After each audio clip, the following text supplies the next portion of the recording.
He is a fascist. He intends to implement fascist dictatorship in the United States. That if Trump wins, this will be the last election we ever enjoy as Americans. That Trump intends to create concentration camps where he will put his domestic political enemies and political critics. They're talking about Trump often explicitly like a figure that is the equivalent of Adolf Hitler.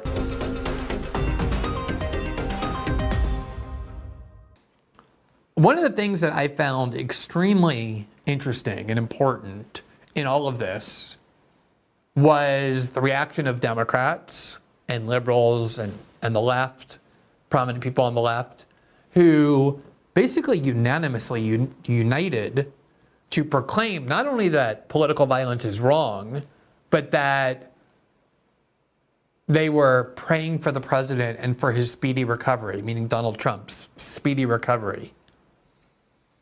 Joe Biden said that, Kamala Harris said that, Chuck Schumer said that. Here is Alexandria Ocasio-Cortez, one of the leaders of the Trump is Hitler faction of the Democratic Party, who on the day of the attempted assassination on Saturday, said the following, quote, "There is no place for political violence, including the horrific incident we just witnessed in Pennsylvania.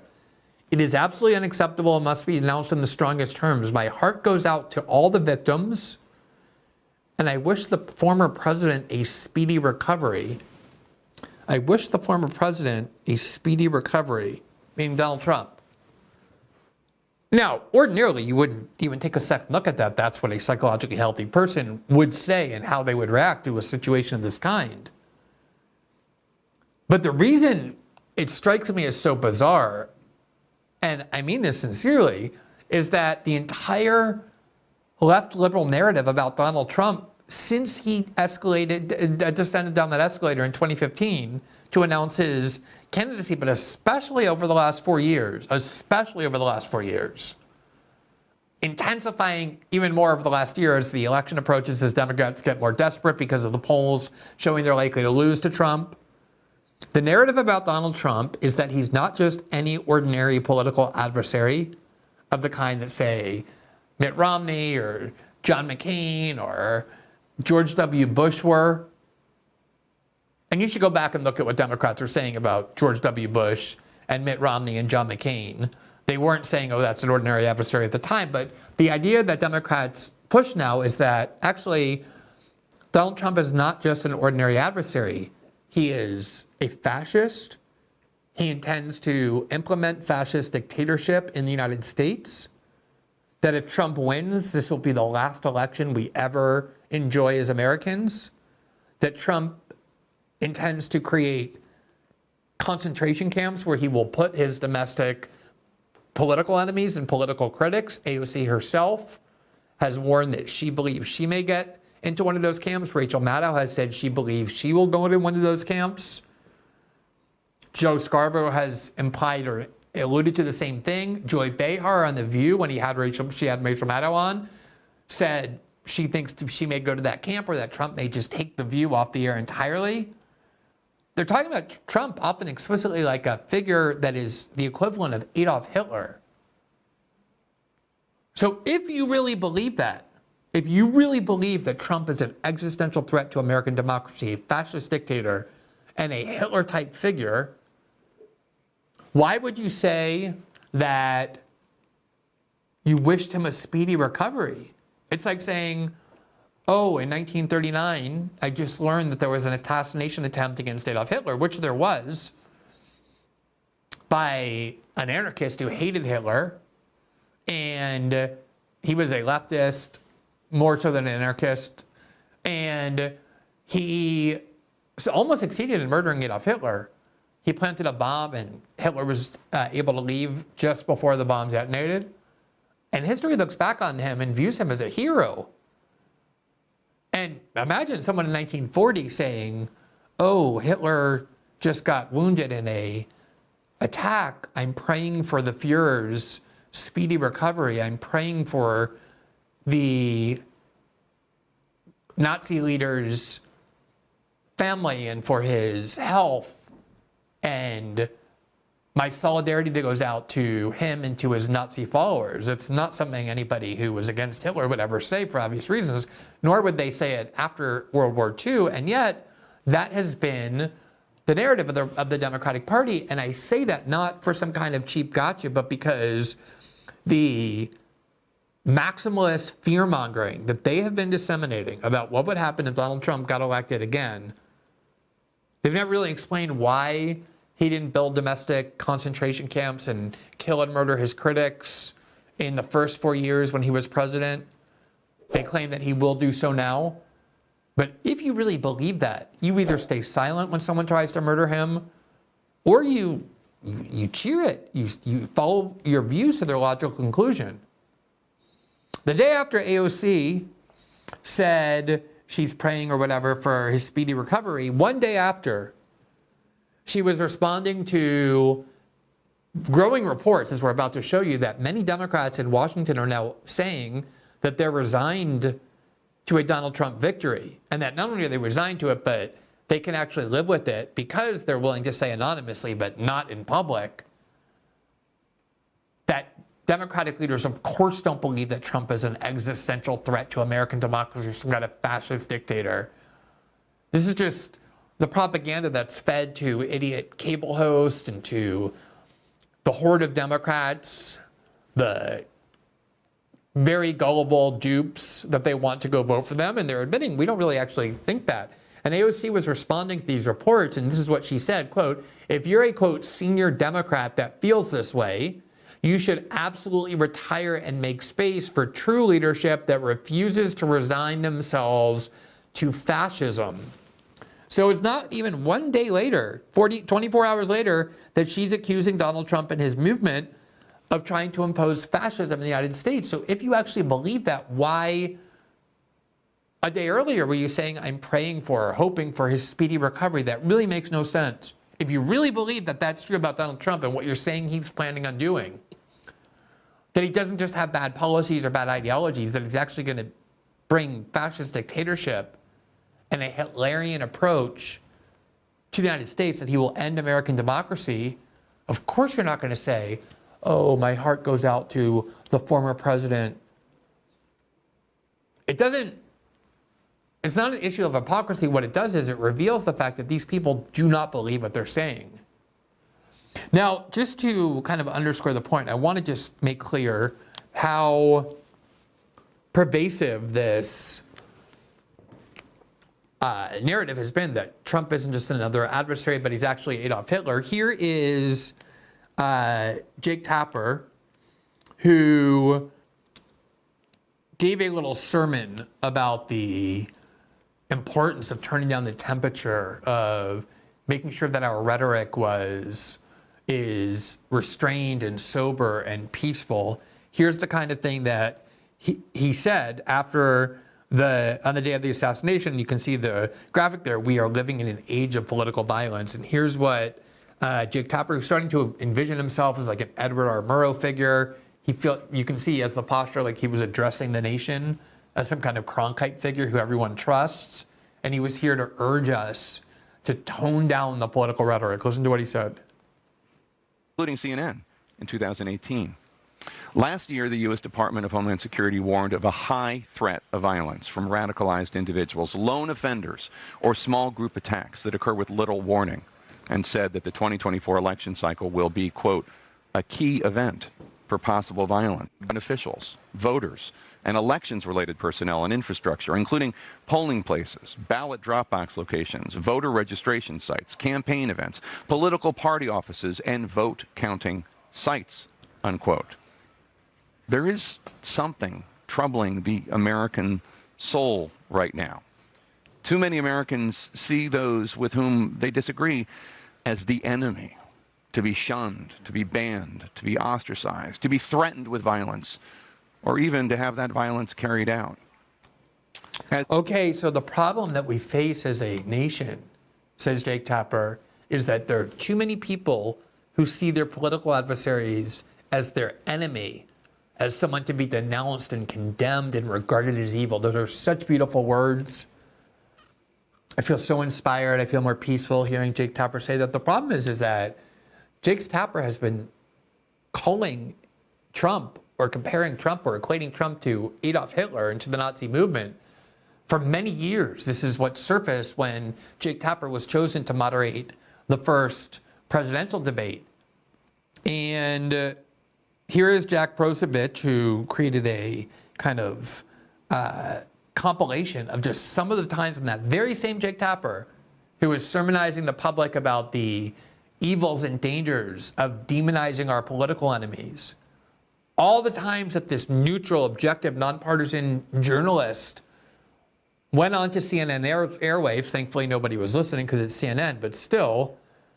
And he repeatedly and in many different contexts suggested that Trump was the equivalent of Adolf Hitler.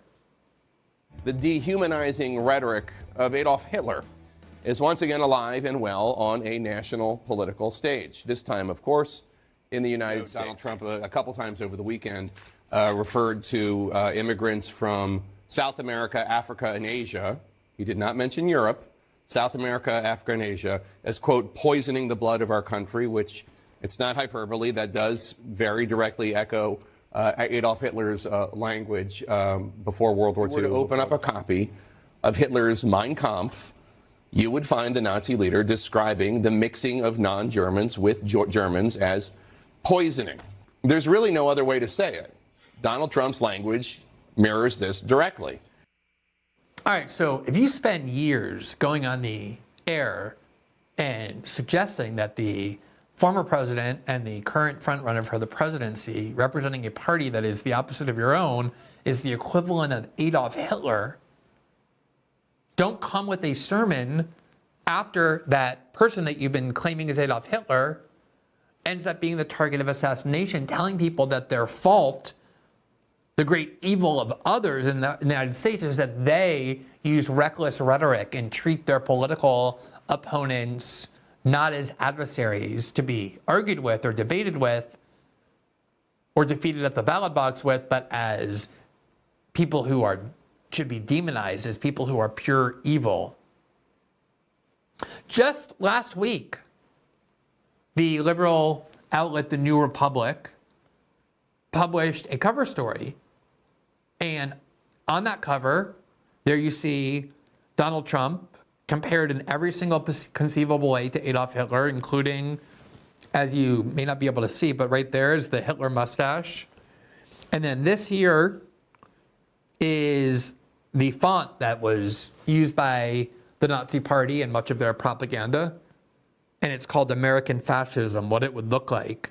And they convened a panel of some of the world's most renowned and respected scholars on fascism, such as Brian Stelter and Jason Stanley and a bunch of other Democratic operatives.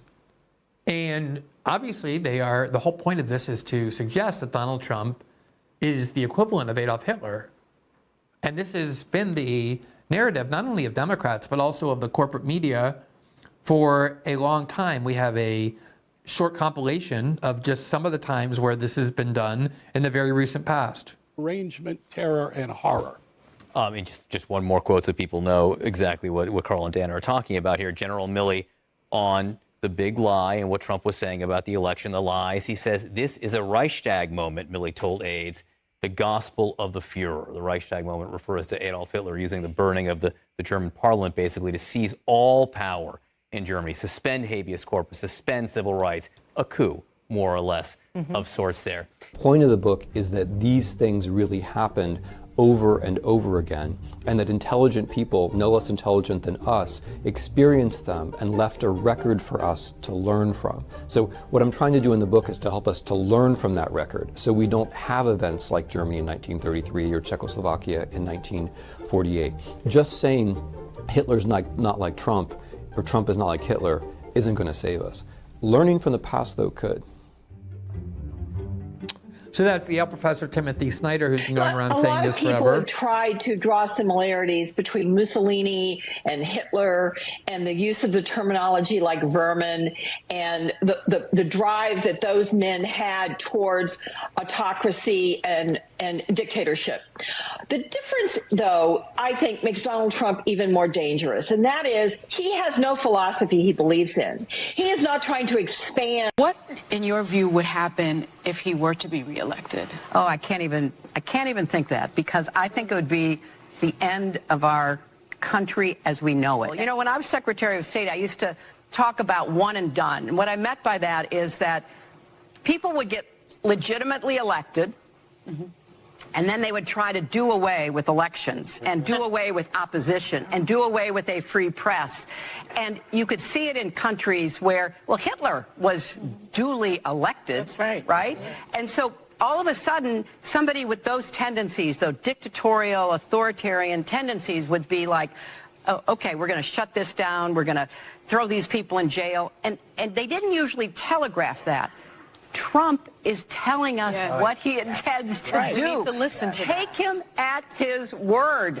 The man means to throw people in jail who disagree with him, shut down legitimate press outlets, do what he can to literally undermine the rule of law and our country's values.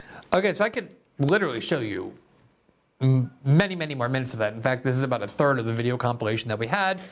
Part of the irony here is what Hillary Clinton was warning that Trump would do: imprison his political opponents, shut down dissent. Obviously, it was what the Democratic Party has done. They've done everything they could to imprison Donald Trump. They even have explicitly said that what's most urgent about the goal of imprisoning Trump is that it be done before the vote start for the 2024 election, because they look at polling data and see that it's one of their only chances to actually soften Trump's support is if they are able to convict him and imprison him before the election.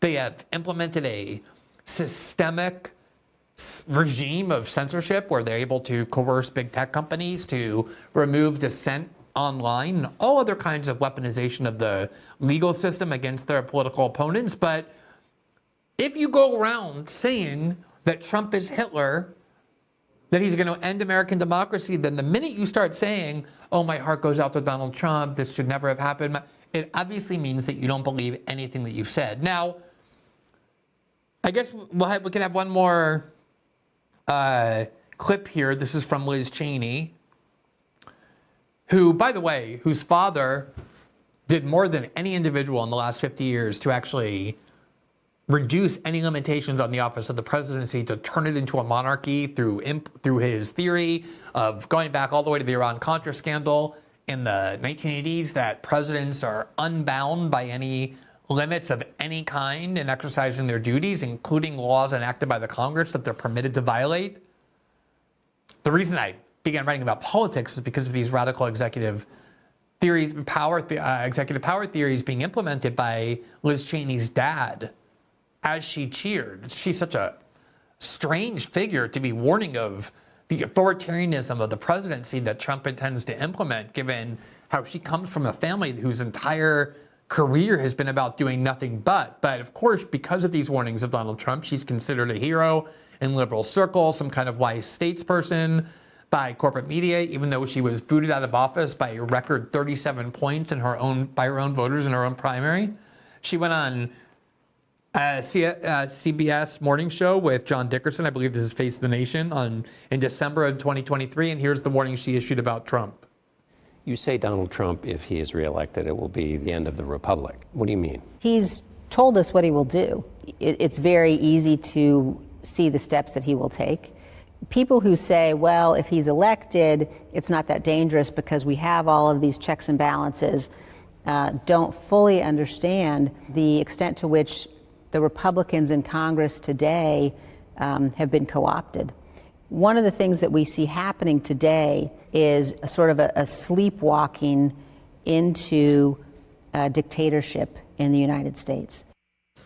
Now, I just want to say one thing, that I am not a person who has ever liked or believed in this attempt to suggest that when somebody goes and carries out violence against a political figure or anyone else, that we should blame whoever we say expressed ideas that might have inspired the attacker, the violent shooter, to go and do it. Because, and I've devoted many shows to this, anytime you express a political view, it's possible that someone who hears you might go and carry out violence. If you say that you think abortion is murder, someone might hear you and go and kill an abortion doctor. If you say you think the CIA is evil and abuses its power against American citizens, or the NSA is spying on us illegally, someone might go attack the CIA and the NSA. Any political view that you ever express might end up actually inspiring people to go and carry out violence. So I don't think that the fact that Democrats have been running around accusing Trump of being Hitler means they're responsible for the assassination attempt. I don't like that theory when it's used against the right, as it always is, and I don't like it when it's used to support the right. But the reality is that this is the theory that Democrats and liberals have been perpetrating for a long time. They constantly blame their political enemies, conservatives, for being responsible for and even having blood on their hand whenever some maniac goes and kills a bunch of people. I actually wrote about exactly this in 2021 at 2022 rather, and this the title of that article was "The Demented and Selective Game of Instantly Blaming Political Opponents for Mass Shootings." And this was in the context of a racist white supremacist had gone and purposely attacked a grocery store in Buffalo that was situated in an overwhelmingly African-American community, and he murdered 10 people. He left a manifesto about the white replacement theory, and the entire media immediately said that Tucker Carlson was to blame for that murder, that he has that blood on his hands. In fact, so much so that anytime Twitter discussed it, as you see there, the name Tucker Carlson was trending with that Buffalo attack. There was really an overwhelming effort to blame Tucker Carlson for that attack, claiming that his rhetoric against non-white people, which, by the way, doesn't exist. Tucker Carlson has never railed against non-white Americans. He believes that all Americans, regardless of race, have the same rights, and believes that uncontrolled immigration is a threat to Americans of all races, especially the working class of all races. So it was a false attempt to characterize his views, but even if it were the case that he was saying those things, that still wouldn't make him morally or ethically or legally responsible for people who hear him and go and carry out violence in his name, since he himself is not advocating violence. Obviously, I said the same thing about Donald Trump's speech on January 6th, when actually not only did he not encourage people to use violence, he explicitly said march down to the Capitol and peacefully protest. So obviously, if Tucker Carlson is responsible for the Buffalo massacre of black people with his rhetoric, and Donald Trump was responsible for the violence on January 6th and running around calling Donald Trump a Nazi and trying to convince people that he will end American democracy and put critics in camps and end free press and end the American democracy, obviously has the potential, by the same theory, which I do not support, but if you're going to use it, Democrats have to be guilty for an attempted assassination on Donald Trump. Now, the Wall Street Journal pointed out that Biden's rhetoric in recent days has escalated. This is on July 14th, the day of the shooting, and they reported, quote, "It's time to put Trump in the bullseye." In the bullseye, Biden said in a July 8th call with donors to the campaign. The quote was sent around by the Biden campaign to journalists after the call, a sign that the Biden team viewed the comment as part of their message rather than just a gaffe. So they accused Sarah Palin of being responsible for the attack on Gabrielle Giffords because she used a hunting target, a crosshair, to identify vulnerable districts. Yet here's Joe Biden, shortly before the attempted assassination of Donald Trump, urging that a bullseye be placed on him. Now, he did an interview today as part of his ongoing campaign to prove that he's not a senile old man suffering from dementia with the NBC anchor Lester Holt. And Holt, to his credit, I guess, pressed Biden on this, saying, just like Republicans have been accused of being guilty for inciting violence with their rhetoric, what about your rhetoric? And listen to what Biden said. I mean, if you think this helps in any way with the idea that somehow he's proven that he's not demented. I think this video suggests the opposite. But listen to the substance of how he defends himself. You called your opponent an existential threat on a call a week ago. You said it's time to put Trump in the bullseye. There's some dispute about the context, but I think you appreciate that. I didn't say crosshairs. I was talking about focus on. Look, the truth of the matter was, what I guess I was talking about at the time was, there's very little focus on Trump's agenda. Yeah, the term is bullseye. It was a mistake to use the word. I didn't say crosshairs. I meant bullseye. I meant focus on him. Focus on what he's doing. Now, nobody asked him about the word crosshairs. The reason that's in his brain is because that was the thing used to accuse Sarah Palin of being guilty for inciting the attempted assassination of Gabrielle Giffords. So he's answering a question that no one's asking, but then he kind of admitted, oh, it was a mistake to say I want to put a bullseye on Trump. So Democrats are so confused about what to say, and this is all going to get more desperate as we start seeing polls in the aftermath of the assassination attempt on Trump, the way in which he reacted, the obvious reality that everyone knows that Democrats have been running around for a year or more calling him Adolf Hitler, and in the most incendiary way, accusing him of planning to do the worst things possible to the country. Rhetoric that if you could ever accuse someone of inciting violence would be this kind of rhetoric. And just to give you a little taste of how desperate Democrats are, here is polling numbers that came out today from the YouGov polling that is considered one of the best polling. In fact, it has an A+ rating in terms of its predictive accuracy over past elections. And these are general election polling numbers in the key swing states. And there you see Donald Trump is leading every single swing state by a fairly significant margin, including states that Joe Biden won in 2020, including Arizona, Georgia, Michigan, North Carolina, Nevada, Pennsylvania, and Wisconsin. I believe Biden won every single one of these states in 2020. Well, the poll was released today, but the polling was done on July 12th, which was prior to the attempted assassination of Trump.